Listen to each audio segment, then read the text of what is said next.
एकजुट हो जाइए, एकजुट, एक साथ खड़े हो जाइए। ये भारतीय जनता पार्टी के लोग बहुत कमजोर लोग हैं।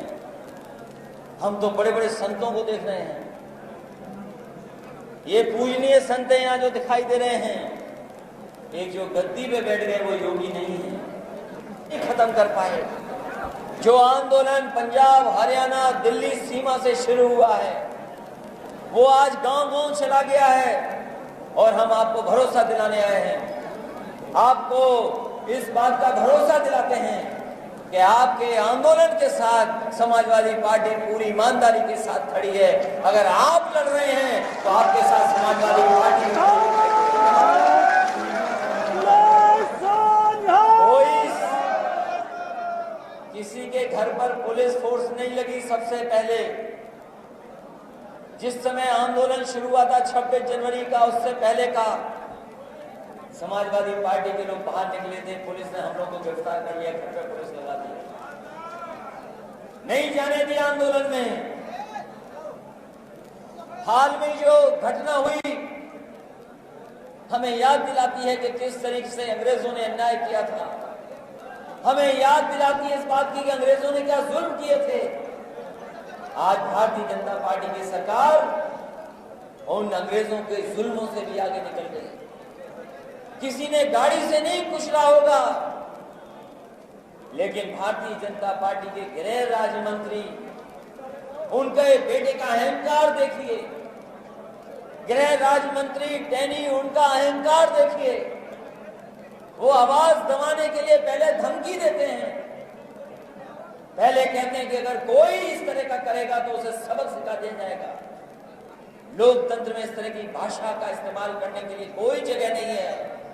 और इसी का परिणाम हुआ कि उनका बेटा गाड़ी लेकर के निकला और जब लोग वापस आ रहे थे अपनी बात कहकर करके, हमारे किसान भाई, हमारे सिख भाइयों को कुचलने का काम किया है। हमें पूरा भरोसा है ये न्याय मिलेगा और जब तक न्याय नहीं मिलेगा समाजवादी पार्टी आपके साथ खड़ी होकर के कंधे से कंधा मिला करके इस न्याय को दिलाने का काम करेगी।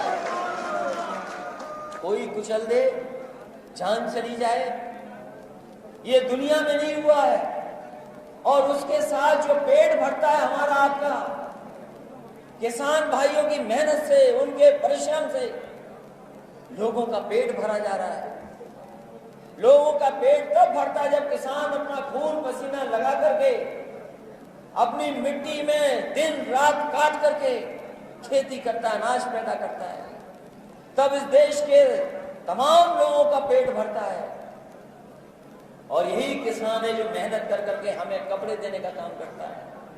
जो किसान हमारा पेट भरता है, पहनने को कपड़े देता है, उसको अपमानित करने का काम सरकार कर रही है। और किस तरीके से अपमानित कर रही है? कभी उन्हें मवाली कहा जाता है, कभी कहा जाता है कि किसान आतंकवादी हैं। तो मैंने उस समय कहा था कि अगर तुम्हें ये किसान आतंकवादी लगते हैं तो किसान का पैदा किया हुआ अनाज भारतीय जनता पार्टी के लोग क्यों खाते हैं? जो अनाज पैदा करता है किसान, अगर किसान आतंकवादी है तो भारतीय जनता पार्टी को इनका अनाज नहीं खाना चाहिए। क्यों अनाज खाते हो? ऐसा अपमान और इस तरह के मुकदमे दर्ज होना। एक बार पोस्टमार्टम हो गया, नहीं भरोसा हुआ, दोबारा पोस्टमार्टम करना पड़ा। यही भारतीय जनता पार्टी की सरकार जो कहती है कि हम $5 ट्रिलियन की इकोनॉमी बना देंगे, $5 ट्रिलियन। और हमारे उत्तर प्रदेश के मुख्यमंत्री कहते हैं $1 ट्रिलियन की इकोनॉमी बना देंगे। अर्थव्यवस्था का दावा कर रहे हैं $5 ट्रिलियन इकोनॉमी, $1 ट्रिलियन इकोनॉमी। जब हमारा किसान अगर मर जाए, उसकी जान ले ले भारतीय जनता पार्टी के लोग, तो उसकी मदद के लिए 2 करोड़ रुपए नहीं निकलने हैं। समाजवादी पार्टी का मानना है कि उन्हें 2 करोड़ रुपए देकर के मदद करने का काम करना चाहिए। और अभी तक गिरफ्तार नहीं हुए। कहां का न्याय है ये बताओ? न्याय और कानून ये कहता है कि जिसने जुल्म किया उसके खिलाफ कार्रवाई हो। FIR दर्ज नहीं कर रहे हैं लोग। बड़ी मजबूरी में उन्हें एफआईआर दर्ज करना पड़ा। किसान जब एकजुट हो गया तो उन्हें एफआईआर दर्ज करनी पड़ी। कहते हैं कि 1 महीने में गिरफ्तार हो जाएंगे, अभी तक गिरफ्तारी नहीं हुई है। जब हम और आप लोग इकट्ठे या मैदान में हैं, यहाँ पर गुरुद्वारे में इकट्ठे हैं, अभी तक गिरफ्तारी नहीं हुई। मंत्री जो कानून को लागू करने वाले हैं उनके खिलाफ कार्रवाई नहीं हुई है। हमें किसी को भरोसा नहीं कि भारतीय जनता पार्टी की सरकार में कोई कार्रवाई हो सकती है। ये पहला उत्तर प्रदेश है जिसमें पुलिस का आईपीएस फरार है। कहीं आईपीएस फरार नहीं होगा, आईपीएस फरार है यूपी में। पुलिस अभी ढूंढ नहीं पाई है। लखीमपुर की तो घटना हमारे आपके सामने, आंखों के सामने है। लेकिन सोचो गोरखपुर में क्या हुआ। एक व्यापारी घूमने गया था गोरखपुर, वहां पे काम को देखने गया, कारोबार के सिलसिले में गया। पुलिस आई कमरे में, इतना मारा कि उस व्यापारी की जान चली गई। 6 पुलिस वाले जिन पर एफआईआर दर्ज हुई आज तक गिरफ्तार नहीं हुए पुलिस वाले। और हमें तो ये लगता है भारतीय जनता पार्टी की पुलिस ने ही पुलिस को फरार किया हुआ है, वरना ऐसे अधिकारी नहीं है जो उन्हें गिरफ्तार न कर सके। आईपीएस गिरफ्तार हो उत्तर प्रदेश में, वो फरार है। 6 पुलिस के लोग जिन्होंने एक व्यापारी को मारा वो फरार है।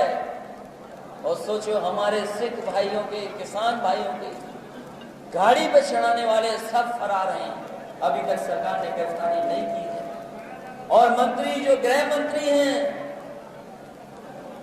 जब वो कानून व्यवस्था के वो ही मालिक हैं तो उनके बेटे को कौन गिरफ्तार कर सकता है। इसलिए इस सरकार को हटाना जरूरी है, हटाना जरूरी है सरकार को, क्योंकि सरकार की सबसे बड़ी जिम्मेदारी है कि हमारा किसान खुशहाल हो, क्योंकि किसान ही हमारी अर्थव्यवस्था को बचाता है। धान खड़ा है खेतों में, डीएपी महंगी कर दी, सब कुछ महंगा कर दिया, खाद महंगी कर दी। बताओ धान आपने मेहनत से पैदा किया, क्या कीमत मिल रही है आपको बाजार में? धान का क्या तय किया था मूल्य? अब तो 1000 रुपया मिल रहा है। 1900 पेटेड 1950। और जो सरकार कहती है कि 1900 से रुपया के ज्यादा मिलना है, और अभी मिल कितना रहा है किसानों को धान का? 1000। और अगर ये तीनों कानून लागू हो गए तो कोई बड़े उद्योगपति आएंगे, हो सकता 500 रुपया भी ना दें आपको। ये जो बड़े बड़े सेठ लोग हैं, उद्योगपति हैं, उनके लिए कानून बने हैं, हमारे आपके लिए कानून नहीं बने हैं। जब सरकार नहीं दे रही है, जो लागत है उसकी भी कीमत नहीं निकल रही। बताओ डीजल महंगा हो गया, बीजेपी को पता ही नहीं। पेट्रोल महंगा हो गया, बीजेपी को पता ही नहीं। खाद महंगी हो गई, बोरी में चोरी हो गई, वो भी नहीं पता। डीएपी महंगी, वो नहीं पता। आज हर चीज महंगी हो गई, ये बीजेपी को नहीं पता। तो बताओ ऐसी सरकार कैसे सरकार में रहेगी जिससे कोई जानकारी गरीबों की नहीं है। इसलिए हमारी आपकी जिम्मेदारी बनती है वो जो किसान के खिलाफ हो सरकार, जो सरकार न्याय न दे सके, जो सरकार धर्म में झगड़ा कराती हो, जो सरकार जातियों में झगड़ा कराती हो, इस देश की आजादी में, इस देश की खुशहाली में, इस देश की अर्थव्यवस्था को आगे बढ़ाने में किसानों का बहुत बड़ा योगदान है। और अगर आजादी की लड़ाई को हम देखें तो हमारे सिख भाइयों का कोई मुकाबला नहीं। सिख भाइयों ने अपनी जान पर कुर्बानी दे करके हमारे देश को आजाद दिलाने का, उनके ऊपर कोई परेशानी आई होगी, कोई संकट आया होगा, उन्होंने भारत देश को मजबूत बनाने का काम किया। और केवल भारत में ही नहीं, हमारे सिख भाइयों ने अपनी मेहनत से, अपने परिश्रम से, अपनी सूझबूझ से, अपनी काबिलियत से अपने लोगों को आगे बढ़ा करके, अपने लोगों की सेवा कर करके न केवल भारत में और दुनिया में पहचान अगर किसी धर्म ने बनाई है तो हमारे भारत के सिख भाइयों ने दुनिया में पहचान बनाने का काम किया। आज चाहे अमेरिका हो, इंग्लैंड हो, कोई दुनिया का देश हो, अगर भारत का सम्मान किसी ने बढ़ाया है तो हमारे सिख भाइयों ने मेहनत कर करके वहां भी सम्मान बढ़ाने का काम किया। इसलिए हम सिख भाइयों को भरोसा दिला के जाते हैं कि चाहे नेताजी रहे हो, समाजवादी पार्टी जिस समय सरकार बनी थी, उत्तर प्रदेश में समाजवादी पार्टी के नेताजी मुख्यमंत्री थे। आप भी के लोग बीच में गए थे, मिलकर के आए थे कि टाडा जैसा कानून खत्म होना चाहिए। नेताजी ने इस प्रदेश में टाडा जैसा कानून खत्म कर करके हमारे सिख भाइयों को न्याय दिलाने का काम किया। एकजुट हो जाइए, एकजुट, एक साथ खड़े हो जाइए। ये भारतीय जनता पार्टी के लोग बहुत कमजोर लोग हैं। हम तो बड़े बड़े संतों को देख रहे हैं। ये पूजनीय संत यहाँ जो दिखाई दे रहे हैं, एक जो गद्दी पे बैठ गए वो योगी नहीं है। जो गद्दी पे बैठे हैं वो योगी नहीं है। जिन्होंने गुरु नानक जी को पढ़ा होगा, जिन्होंने गीता पढ़ी होगी, वो जानते हैं कि योगी की परिभाषा क्या है। माया के बीच रह करके माया से दूर हो वो योगी होता है। जो दूसरों का दुख अपना दुख समझे वो योगी होता है। तो बताओ हमारे मुख्यमंत्री जी कहां माया से दूर हैं, कहां कुर्सी से दूर हैं, कहां दुख समझ पा रहे हैं। जो योगी वही है। गुरु नानक जी को पढ़िए, गीता को पढ़िए, उसमें आपको परिभाषा होगी। और जो दूसरों का दुख अपना दुख समझे वही योगी है। लेकिन हमारा योगी तो मुख्यमंत्री जो है वो अन्याय करते हैं, अन्याय करते हैं। केवल कपड़े पहनने से योगी नहीं होता। उस कुर्सी पर अगर आप बैठे हैं, अगर आप न्याय करेंगे, दूसरों का दुख दर्द समझेंगे, तब आपको लोग कहेंगे कि आप योगी हैं। आप न दुख समझ रहे हैं, न किसी को न्याय कर रहे हैं, आप योगी नहीं हो सकते हैं। और अब तो समय खत्म हो गया। ये तो समय खत्म हो गया। आज हम लोग अक्टूबर में मिल रहे हैं, नवंबर, दिसंबर, जनवरी में चुनाव की तारीख आ जाएंगी। जनवरी तक चुनाव की तारीख आ जाएंगी। अन्याय ये सरकार नहीं कर सकती। अगर दिल्ली की सरकार हिलानी है हमें और आपको, तो उससे पहले उत्तर प्रदेश की सरकार हिलानी पड़ेगी। दिल्ली की कुर्सी हटानी है तो यूपी की कुर्सी हटानी है, क्योंकि दिल्ली का रास्ता यूपी से है। और जो लोग बैठ गए वहां पर, बॉर्डर पे बैठे हैं हमारे किसान भाई, वो सरकार हटा के ही उठेंगे, उससे पहले उठने वाले नहीं हैं। हमारे यूपी के लोगों की जिम्मेदारी है। ये बीजेपी के लोग यहीं से घुसे थे दिल्ली के रास्ते, यहीं पर जीते थे पहले, तब दिल्ली मिली थी नहीं। इस बार हमें इनका सफाया यूपी से ही करना है, तब दिल्ली से अपने आप सफाया हो जाएगा। इसलिए आज हर वर्ग के लोग इस सरकार के खिलाफ खड़े हैं। हिंदू, मुसलमान, सिख, ईसाई, हम लोगों को यही पढ़ा गया, सब है भाई भाई। हमें आपको यही पढ़ाया गया कि जितने भी धर्म है उनका सबका रास्ता एक है। सबका रास्ता एक है, प्रेम का रास्ता है, न्याय का रास्ता है, शांति का रास्ता है। यही हमें सिखाया गया। हमें यही सिखाया गया है कि हमें संविधान पर भरोसा रखना है, और संविधान के तहत हमें कानून पर भरोसा करना है।